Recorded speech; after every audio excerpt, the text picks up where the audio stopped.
Around 4 or 5 years ago, I became increasingly frustrated at how the left was changing. There was a rapid increase in identity politics and a pro conflict us versus them orientation. And there was a rapid drop in respect for liberal norms like free speech, freedom of conscience, and so on. There was also increasing hostility between those who considered themselves left and those who considered themselves libertarian. These things meant that overall, the left now felt like a collectivist, group over individual, zero sum political faction that was also driven by theoretical concerns rather than practical needs.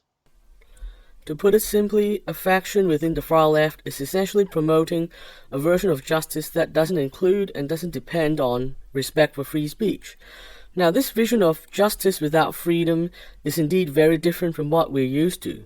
Traditionally, social justice started with being aware of the reality of disadvantaged lives, and we hear about that reality through free speech and the marketplace of ideas.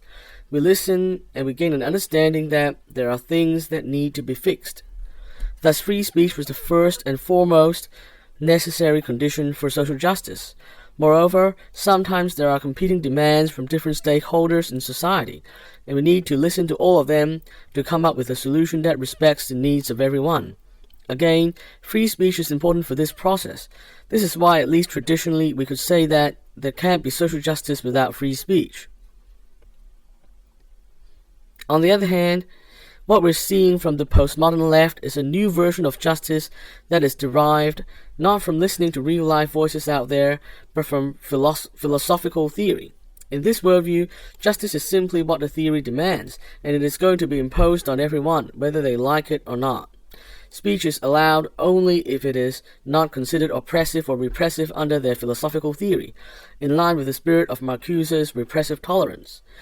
The drive to bring about theoretical justice, including through the suppression of free speech if necessary, has led to widespread chaos, frustration, and misunderstanding, which in turn has fueled the growth of scarily authoritarian reactionary movements.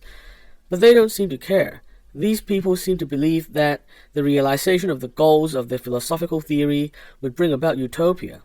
This allows them to disregard the negative effects their actions are having in the here and now. In other words, to bring about theoretical justice, they are willing to throw practical justice under the bus. This is why, if you are for practical justice, you need to take a stand against theoretical justice.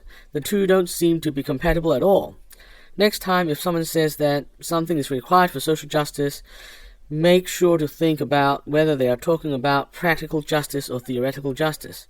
A good test would be, does this improve things in the real world? And finally, remember that real justice always requires the existence of free speech.